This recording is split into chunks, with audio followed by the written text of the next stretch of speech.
What's good, YouTube? It's your boy, the official Cliffy J, and I'm back with another video. And today, I'm gonna be giving you guys another Big Brother New Era ranking.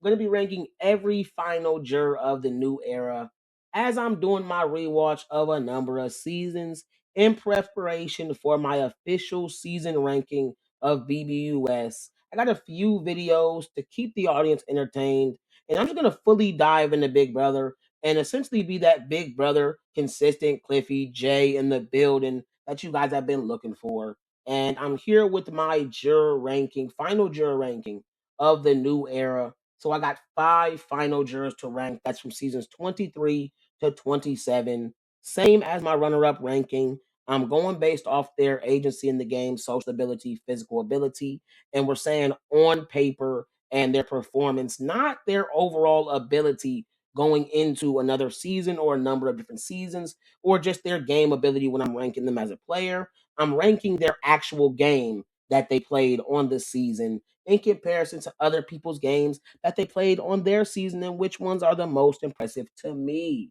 So let's go ahead and get into this ranking. And at number 5, I've got Bowie Jane, the final juror of BB25. And other than comp wins, I can't actually point out anything good about her game. I don't give a damn, bro. It's nothing good. Um, she was misted by Sari alongside Cam and Red, and then after Red was left, after Red got sent home, she never like got back with her relationship with Cam. So Cam was rocking with her, and she just never was rocking with Cam, even though Cam would have had her back, right? And she just became the third wheel to Matt and Jack's thing, which it got her to the final 3. So there is something there, but it's nothing that I think is impressive at all, buddy. And at number 4, I got Ozza, the final juror BB23. And it's not really much good I can say about Ozza's game outside of the fact that she was a solid social player who implemented a coaster strategy. She was very settled and willing to ride it out with the cookout, which leads to a lack of control and agency. And just on paper, her third place finish seems a little bit more dependent on the gameplay of Xavier, Kylan, Tiffany, rather than herself. And I have her above Bowie because she didn't have because Bowie didn't have a good social game. That's really outside of like the immediate people that she worked with because she was aligned with other people like Matt, like Jag, like Cam or whatever, right? She wasn't good strategically either. She's kind of listened to Matt and Jag. So I'll lean towards Ozza. I think Ozza obviously had better knowledge of the game, and that helped her in the game actually. Um, and she was just more liked by the people on the cast. I just don't think either one was really respected at all. So it's really hard to rank them. I just prefer Oz's way of gameplay, and I think it's also more reliable based off what we saw. I don't really see where Bowie's game was really going, like all the avenues. She didn't really build many avenues. And I ain't saying Ozza had multiple avenues, but at least with the cookout, she was always probably gonna make about Final Four.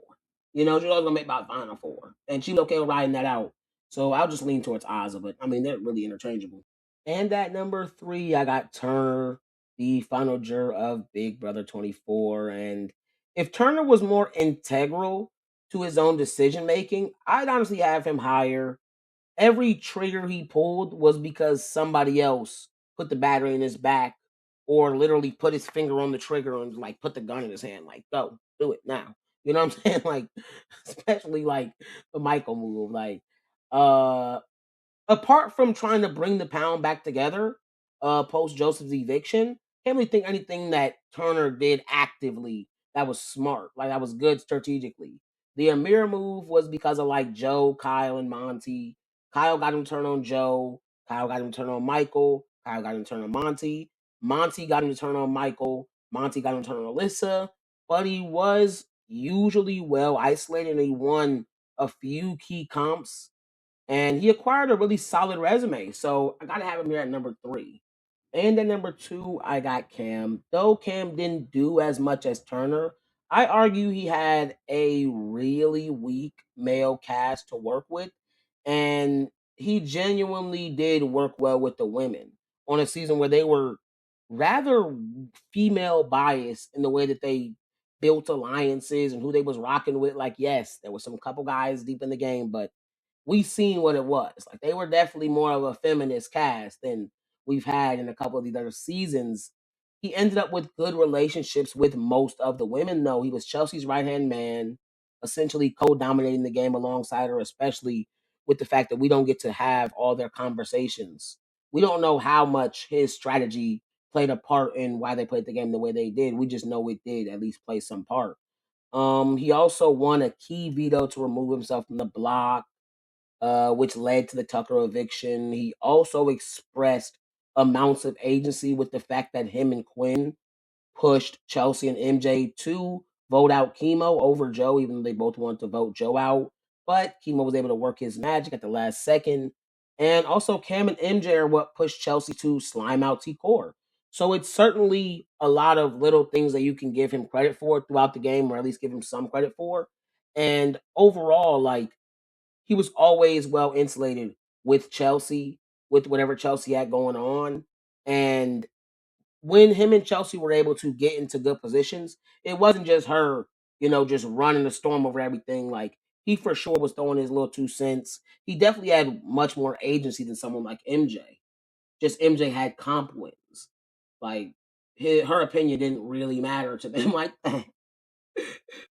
And at number one, I got Morgan. I think it's pretty clear the final juror of Big Brother 27. She was in a good position for the first few weeks alongside Mickey, Zach, Vince, and she fell off because of her over aggressive gameplay, the Jimmy move.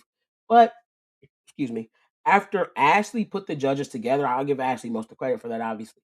After Ashley put the judges together, damn, sorry, excuse me, guys. Okay, saving her from eviction, leading to the Riley eviction. Her and Vince went on to dominate the rest of the game with comp wins and the little bit of numbers they did have left in the game. So I think a lot of credit needs to be given to Morgan. Morgan is the main dominant player of the season with all of her comp wins and where she was positioned inside the judges and things like that, especially after Rachel went home. Yeah, no, a lot of credit needs to be given here to her. Obviously, she's behind a couple of the key boots to get to the end of the season too. So definitely think Morgan is without a doubt the best final juror of the new era, just based off the game she played in comparison to everybody else.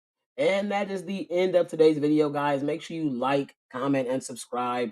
Push the notification bell so you can be notified every time I drop a new lit banger. Peace.